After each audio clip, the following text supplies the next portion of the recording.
Three juveniles getting aggressive with each other in the area. So, Michael, how many domestic calls do you usually get in a shift? Probably say about 4 to 5 a shift, and probably 1 to 2 are probably an arrestable domestic assault. So we're like a few blocks out, but we'll still wait for backup. Domestics are always dangerous. You don't know what you're walking into. It's 6:28 p.m. We're riding shotgun with Officer Michael Shedd in St. Paul, Minnesota. It sounds physical, no mention of weapons. This is the birthplace of the Blueprint for Safety, Ready? an innovative domestic violence program so effective that since it started 10 years ago, there's only been one homicide involving a case on the program's radar. Do you need medical attention at all? Is that all her blood or just yours? I'm not sure, but I'm fine. Huh? Shedd does his part to de-escalate the situation and separates the couple. You're under arrest for domestic assault. His partner, Jessica Stiffarm, stays with the victim, running through a special set of questions she's been trained to ask domestic violence victims. How frequently and seriously does he intimidate, threaten, or assault you?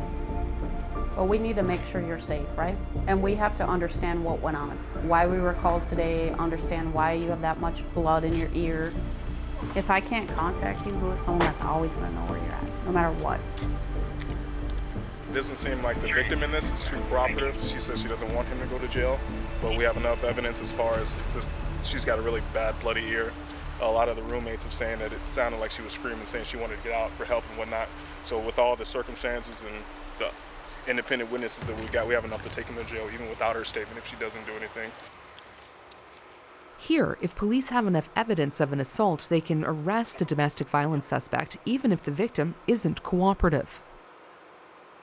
Leaving there, even though she didn't elaborate on what happened, just the fact that she knows now that regardless of her not giving us all the details, at the end of the day, you know, I provided my business card and I said I'm on till 2 o'clock. So if you change your mind and you want to talk about it, call.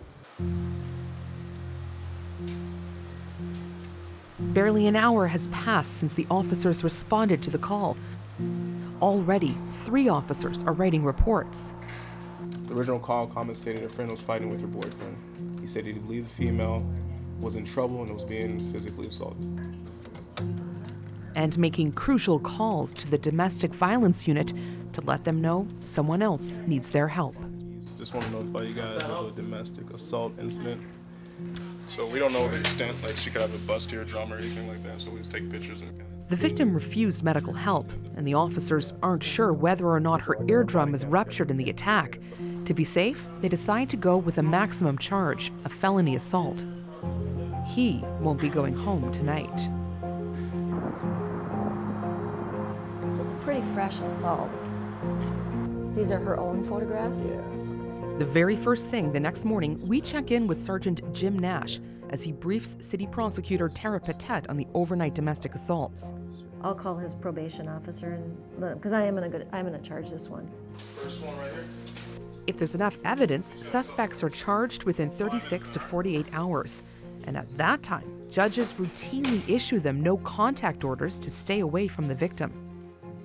All of us are really working collectively and letting each other know what we need in order to do our role more effectively. And that's had a really big impact on the outcomes of our cases. The research tells us that it's not the severity of the punishment that has the most impact on perpetrators of domestic violence, but the sureness and swiftness of the consequences. And that's really what we're striving for, is to get these people off the street and keep victims and their children and the community safe. While Patet and Nash work their way through the morning's cases, we head out with another team that's been deployed to follow up with all of last night's domestic violence victims. Can you go through what happened with this one? Yes. Took phone. That's probably why we haven't been able to get a hold of her. Yep, and strangulation. Sergeant Michelle Giampolo and a victim's advocate with St. Paul Intervention have to visit 8 homes today.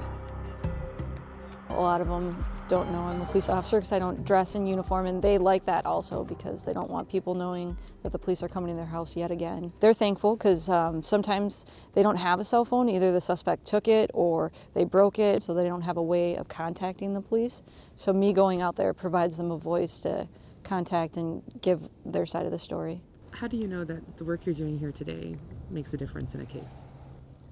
Just by victim testimonies and knowing that they can get a charge on abuser or maybe get an order for protection or get a shelter or any type of resources that St. Paul Intervention provides. I think it helps. It can change their lives. Police and advocates weren't always so collaborative. Shelley Johnson-Klein is the matriarch of the St. Paul Intervention Project, which advocates for victims and connects them to resources. She remembers chillier relations with police. They would turn their chairs and have their backs to us a long time ago. The police used to call us the St. Paul Interference Project, not the St. Paul Intervention. Now we have each other's backs. Now we work side by side. We may not always agree, but we will always come back to the table, and we will always work together for what's best for victims. Hi, Becky. How are you doing? Very good. Thanks for doing this. How are you doing? Good. And perhaps no one knows how powerful that alliance has been better than Becky. 7 years ago, her ex-husband became increasingly dangerous after she finally left him. He started to make threats in the courthouse where we were forced to meet. He'd say things like, you know, I'm going to end you. You're not going to survive this. I'm not going to allow you to survive. At the time, police drove by her home to let her know they were there and kept tabs on her ex's movements, and so did the victims' advocates. He had told his brother-in-law that he wanted to drive to my place, either my home or my work, and shoot me and kill me. Police finally had enough to arrest him. He was picked up with blueprints to her home, a gun, and multiple rounds of ammunition. I just was surviving and hoping to live long enough for him to be sentenced, and then we would have like a reprieve, a break from the fear. The nice thing about his sentence, even though it was reduced, it got all my children through high school, so they didn't have to worry about attending school and is their dad going to come and murder us?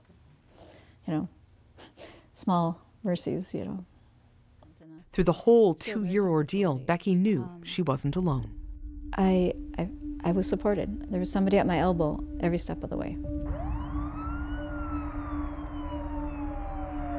342 is out on a CSC. They have the suspect in custody. Violation of a no contact order. Looks like felony level.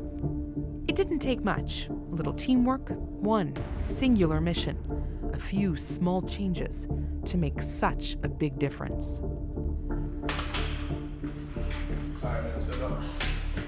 Back at the station, the prosecution team decides the victim's wounds weren't serious enough to make a felony charge stick. He gets a lesser charge, and 48 hours later, he makes bail. But now he's in the system and on the blueprint team's radar. And if he does it again, he could face serious prison time. Katie Nicholson, CBC News, St. Paul, Minnesota.